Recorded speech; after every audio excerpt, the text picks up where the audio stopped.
They literally are sitting on their couch waiting for this rapture to happen. There is a person I've been talking to that when she was under Dana's teachings, and yes, I will outright mention Dana's name in this video, even though it's not about her, but when she was under Dana's teachings and Dana was predicting the rapture last year, because many people have told me she predicted the rapture last year, and I just can't find the videos, but it's been confirmed by a lot of people. And this girl said the last time that Dana predicted the rapture, she sat on her recliner and was like, okay, God, you're coming soon. Like, I'm just going to wait for the rapture. And that's exactly what Dana did in one of her videos. She goes, I'm getting off of here and I'll see you guys in the cloud. I'm waiting for for God to come, or Jesus to come, and sit back and do nothing. That is disobedience. We are to persevere and continue to do God's will till his return. That is literally that deception of knowing when Jesus' return will happen is producing disobedience in people and laziness. Because we as Christians are not supposed to be lazy. We're supposed to be always prepared, watching, and moving forward in his will, growing, maturing, preparing our hearts, because the Bible mentions how he is coming back for a bride without spot or wrinkle.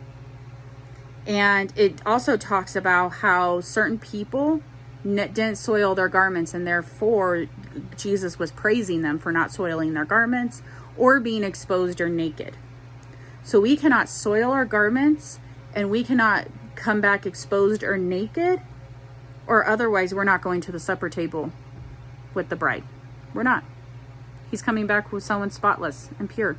And the last part of that verse in Thessalonians says, God sent a strong delusion.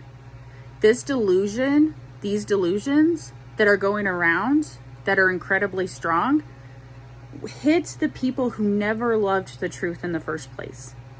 See, the thing is, what people forget is that Satan can disguise himself as an angel of light. And they go, oh, Jesus told me, Jesus showed me. Well, I've had a crash course on how deceptive Satan can really be, and how he can expose himself as an angel of light and deceive people.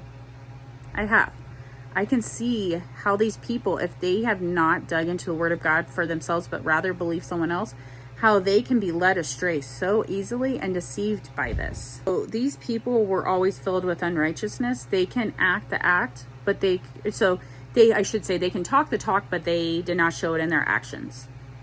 The Bible talks about how the power does not come from merely words. Okay? The power of Christ does not come from merely words, but actual power. That power has to be shown through actions. Okay? We cannot just talk a talk. We have to go out and prove ourselves. We have to go out and bear fruit for Jesus. If you're not bearing fruit for Jesus, producing obedience, then you're not proving to be Jesus's disciples. And Jesus says that if you do not produce fruit, bear fruit, you will be cut off and destroyed in the fire.